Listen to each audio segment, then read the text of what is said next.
Olá! Mais uma vez, nos perdoe, né, por essa lacuna aí, 2 semanas sem trazer aquele vídeo para vocês, né, mas tá tudo certo. Vamos seguindo, hoje trazendo mais um tópico da série O Meta Humano, a atividade mental humana e a condição de pecado.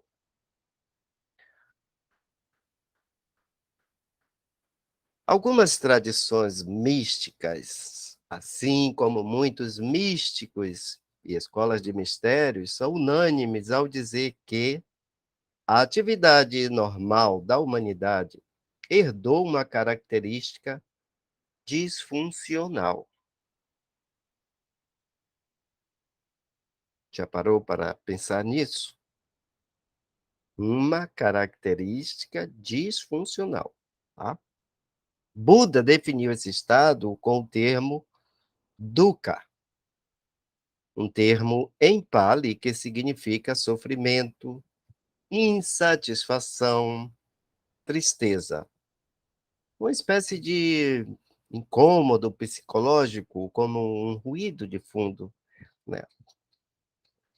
Os hinduístas reconhecem este forte elemento da mente humana como Maya, uma condição que fomenta a ilusão, né. Dizem os hinduístas, este mundo, essa dimensão em que nós vivemos é Maya, ilusão.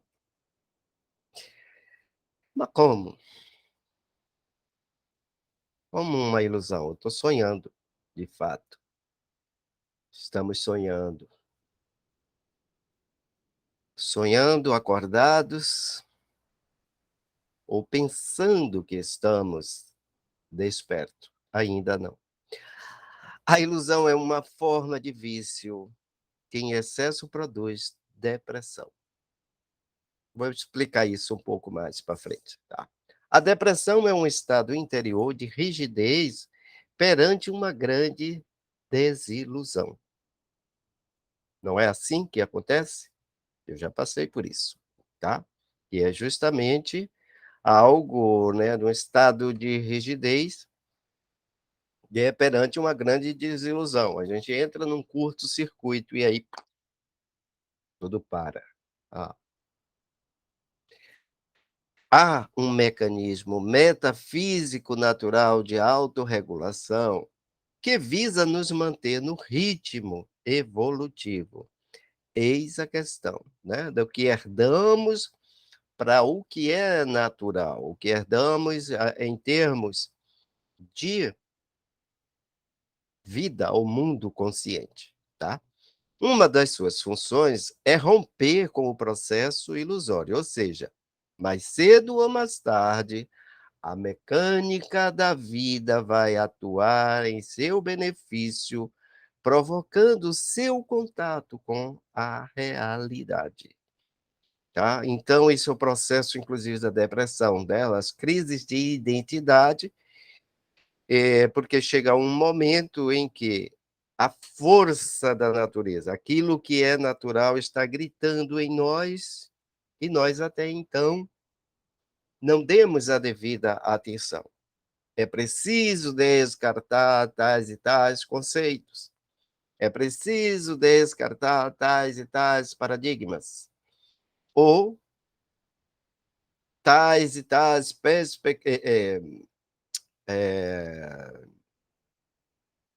não é perspectiva, perspectiva é a visão, expectativas, perdão, né, e a gente cria uma expectativa, muitas vezes exagerada.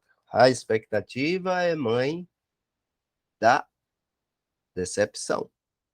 Quanto maior a expectativa, a probabilidade de a decepção ser grande é maior ainda, tá? Então, é esse rompimento com a vida, até que a gente aceite, acolha, deixa ir o velho e se abre para o novo. Foi assim comigo, no meu processo de depressão. A vida vem e desilude você, porque ela tem essa função. Vem sempre em seu benefício para arrancá-lo do universo psicológico que você criou e não existe. Apenas você criou esse universo, tá? Essa condição de Maya, de pecado, tá? Pecado é um termo que no hebraico, né, tá na Bíblia, mas no hebraico não existe um equivalente para pecado. Talvez o mais próximo seria Clifat, que é negatividade, ou Clifot, negatividades, mas o termo provém do grego e que significa errar o alvo. Ou seja, você está em pecado quando você não está acertando o alvo. Não algo ditado, prescrito pelo Criador, pelo universo, algo que você vai ter que pagar. Muito pelo contrário, o pecado é algo positivo, né? Nesse termo de que você não está acertando o alvo.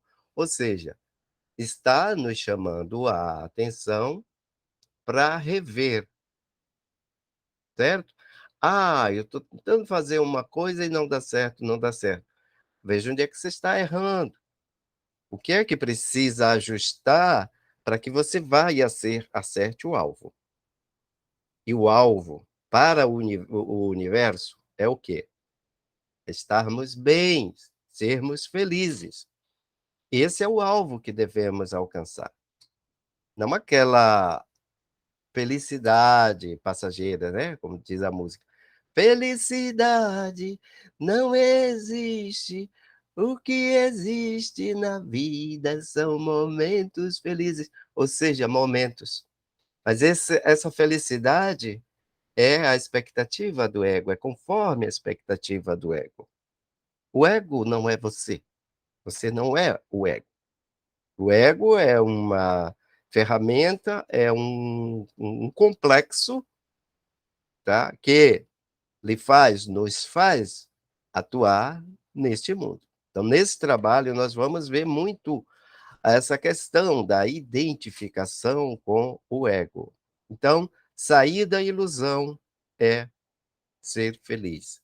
Ser feliz, como eu estava dizendo, não há felicidade momentânea do ego. O ego, ele é guloso, ele quer sempre mais. Então, que é que costumamos ouvir das pessoas? Ah, quando eu tiver aquele carro, ah, quando eu tiver fulano, fulano, eu serei feliz. Quando eu tiver uma casa assim, assim, assim, tal, tal, tal. O que ocorre? Já percebeu quando você tem um desejo, ah, eu quero aquilo. Aí, nos primeiros dias, você adquire o que você quis, foi lá, trabalhou, se programou, planejou e coisa e tal, beleza. Ah, que maravilha! Você está, ó, pensando que está feliz, né? Você está satisfeito, o seu ego está satisfeito, você satisfez a vontade dele, tá? Nada de mal nisso, desde quando não se exagere, né? A gente não viva em função disso, tá? E o que ocorre? 2, 3 dias depois, aquele brinquedinho já não tem mais graça para o seu ego, que você diz para você, já olha. Aí já se vai criar um desejo numa outra coisa, e assim sucessivamente, tá? Então não é essa a felicidade e que, queremos trazer aqui, né, a sugestão de nós estarmos bem, de vida.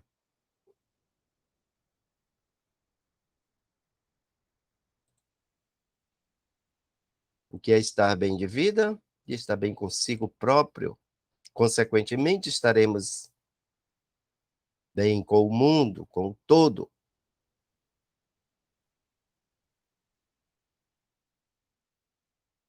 todo o tempo, ela, né, no caso a natureza, está nos trazendo para a realidade. E como há um forte apego à ilusão, é doloroso o contato. Nós estamos tão apegados àquilo que é efêmero, passageiro, né, que quando a gente perde, aí vem aquela sensação, de perda. Com esse apego, nós também travamos, né, os canais pelos quais o universo, a natureza, que é só movimento, tá, é só alegria. Todo o processo natural é isso, renovação, renovação.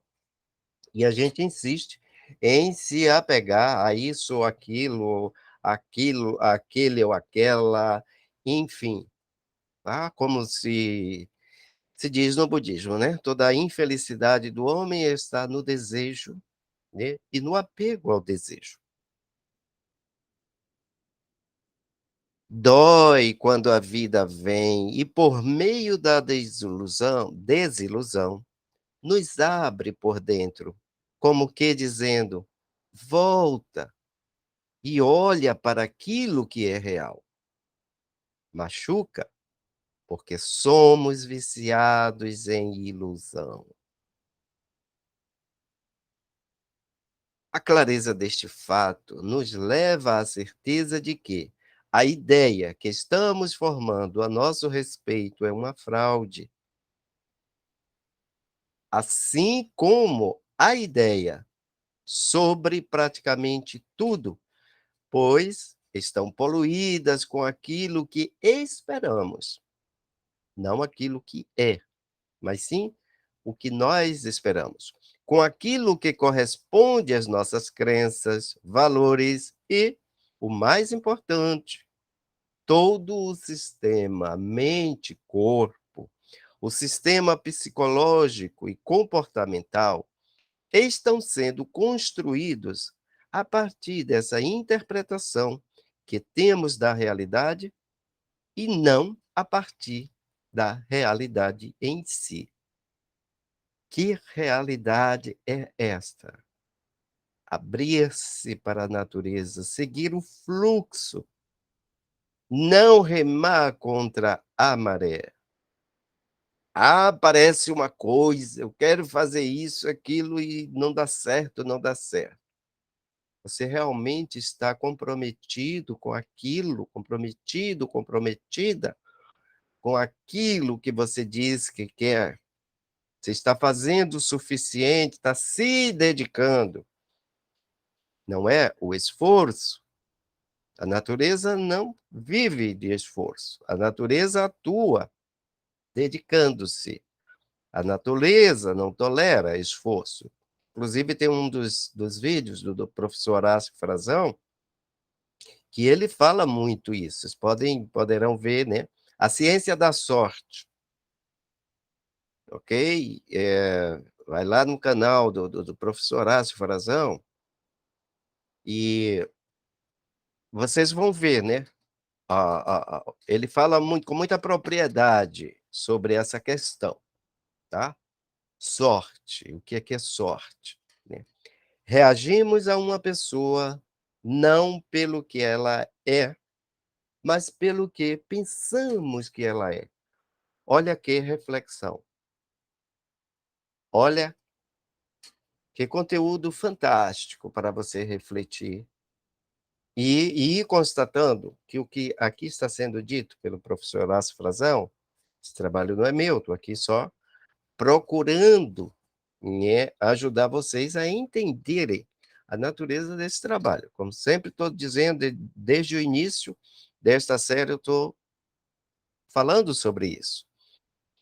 Reagimos a uma pessoa não pelo que ela é, mas pelo que pensamos que ela é. É o nosso julgamento, é o nosso ponto de vista. A pessoa é aquilo, olha a expectativa. Daí você cria uma expectativa. A pessoa não é aquela expectativa, ela não está de acordo com aquela expectativa que você criou sobre ela. "Ah, me decepcionei". Quem te levou a essa decepção? Sua expectativa. A expectativa é mãe da decepção. Então, estamos viciados em ilusão. É isso que o professor Horácio Frazão fala no início desse tópico. Todos os nossos comportamentos estão embasados nisso, assim como as nossas empatias e antipatias. Mas esse incômodo é uma interpretação sua, minha, é um estado de ilusão, é uma mera interpretação. Eu não estou vendo o que eu, na verdade, onde eu deveria focar, no ser, mas eu estou criando uma expectativa para aquela pessoa, para tal situação. Então, eu não estou no real da coisa, tá? Eu estou atuando na ilusão. É necessário entrar em contato e trabalhar esse distúrbio herdado que participa da atividade mental humana, que Buda chamava de produtor de dukkha, que o hindu chamava, né, ou chama, de Maya, e que, segundo o ensinamento genuíno de Jesus, não da igreja, mas de Jesus, o pecado original, ou seja, o estado mental da humanidade, né, que no ensinamento genuíno de Jesus, né, pecado original da humanidade seria isso, a ilusão, tá? É você se iludir com o que não é real, tá? Se coloca, entra sexo e coisa e tal, barararã, tá? É preciso também saber interpretar as escrituras para tirar o melhor proveito daquilo que ela se propõe, né, em sua originalidade, diríamos assim. Não a interpretação dessa daquela agremiação religiosa, daquela congregação, enfim, as escrituras puras como ela é, o que está além da letra, tá. Na visão cristã, esse distúrbio é lido como pecado original. Pecado original também em cabala está relacionado com a gente não assumir, ou seja, estarmos sempre em busca de um bode expiatório. Percebe a metáfora lá do Gênesis, né? Adão e Eva no paraíso, quando Deus, né, procura Adão e ele se esconde. "Por que te escondes de mim, Adão? Eu estou nu, Senhor. Quem te disse que você está nu?" Aí Deus volta-se para ele, né? Essa metáfora é muito legal, mas procura entender. E sempre leia as escrituras sagradas, seja ela qual for, sempre buscando o seu real sentido. E Deus pergunta para Adão, né, na metáfora: "Mas quem te disse que estás nu? Comeste do fruto da árvore que eu disse que não era para comer, menino danado." O que é que Adão faz? Aponta para Eva: "A mulher que tu me deste." Quando então Deus se volta para Eva, o que é que Eva faz? "A serpente me enganou." Então, ninguém quer assumir seus atos. Pecado original. Encontrar um bode expiatório. Também pode ser interpretado desta forma. Ok? Estudando o termo pecado em sua base grega, idioma no qual foi escrito o Novo Testamento, isso é importante, tá? Que o Novo Testamento, né, Jesus falou publicamente em aramaico e esse do aramaico foi traduzido para o grego, tá, que seria a nossa Bíblia aqui, né, nós conhecemos. Mas enfim, entendemos que pecado significa errar o alvo, logo, errar o sentido da existência humana, não morrer no sentido da morte do eu, do ego, não acertar, se não morrermos no sentido da morte do eu, do ego, não acertamos o alvo, não seremos felizes, não estaremos de fato no nosso lugar, não estaremos de fato bem de vida. E diga-se bem de vida, né, não é simplesmente ter dinheiro. Dinheiro é bom, importante, claro, mas só isso não vai levar ninguém a estar bem de vida. Estar bem de vida é estar bem consigo próprio, é estar na sua verdade ou na verdade original, estar no fluxo natural das coisas. Isso é verdade. Isso é sair da ilusão. Aí está uma mudança capital nessa concepção. Entender que não encarnamos para satisfazer o mundo ou acumular coisas para mostrar às outras pessoas, quase como um jogo, uma brincadeira. Não questiono que, obviamente, é bom ter conforto, mas frente a um panorama ampliado, tudo isso passa a ser secundário, terciário. De que adianta ter tudo e não se ter? Milhares e milhares de pessoas, possivelmente a grande maioria da humanidade vive assim, né, procura ter tudo, mas não procura se ter. Você se tem, você vive um minuto pelo menos para você, você silencia diariamente, fica com você, aceita os seus erros, acolhe-os e depois liberta-os, libera-os e se liberta. Hum?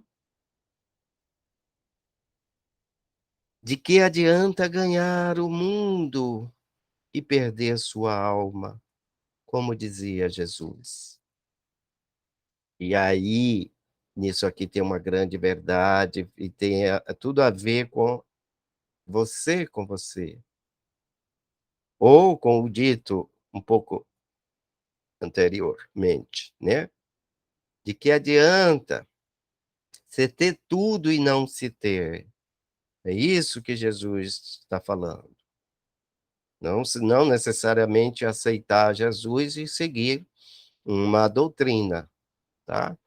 Não necessariamente isso, aliás, bom, deixa para lá. Em outras palavras, de que adianta renascer e não passar realmente pela experiência de se sentir vivo, hum? Quando, no caso ainda, no exemplo da depressão, né, quando a pessoa sabe, como eu, tirar proveito daquilo, então ela renasce. No processo da depressão eu renasci.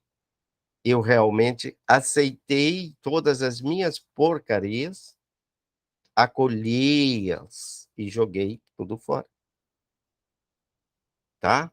E daí o quadro começou a mudar, tá.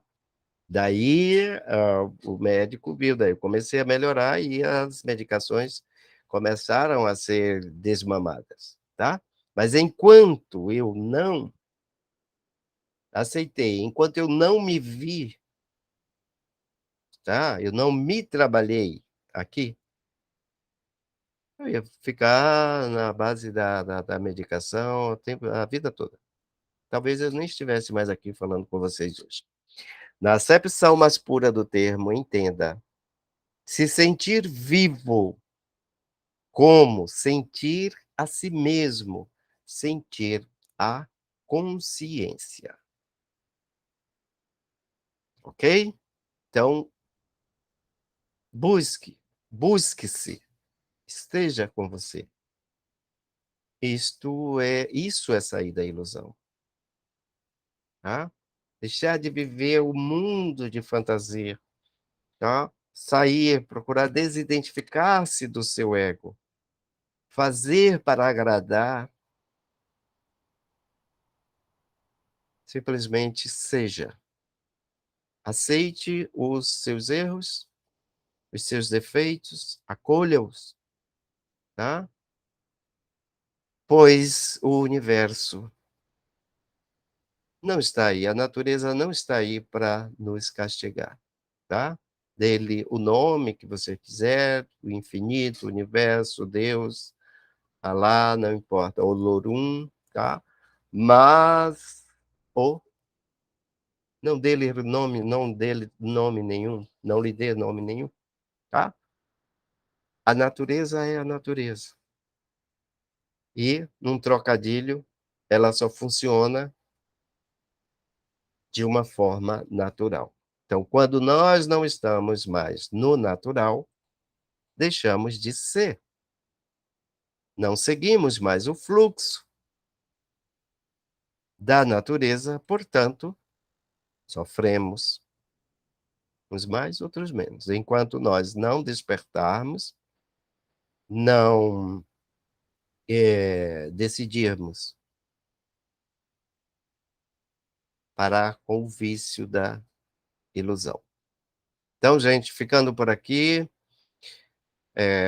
se o conteúdo foi bom para você, deixa seu like aí, de repente pode servir para alguém, então compartilha, e é assim que a gente vai seguindo, tá. Muito obrigado mais uma vez, próxima semana estaremos aqui com o tópico O Despertar. Lembrando que o link do e-book O Meta Humano eu deixo aqui na descrição do canal. Vocês podem clicar e baixar o e-book gratuitamente e diretamente no site do professor Horácio Frazão. Até a próxima. Muito obrigado.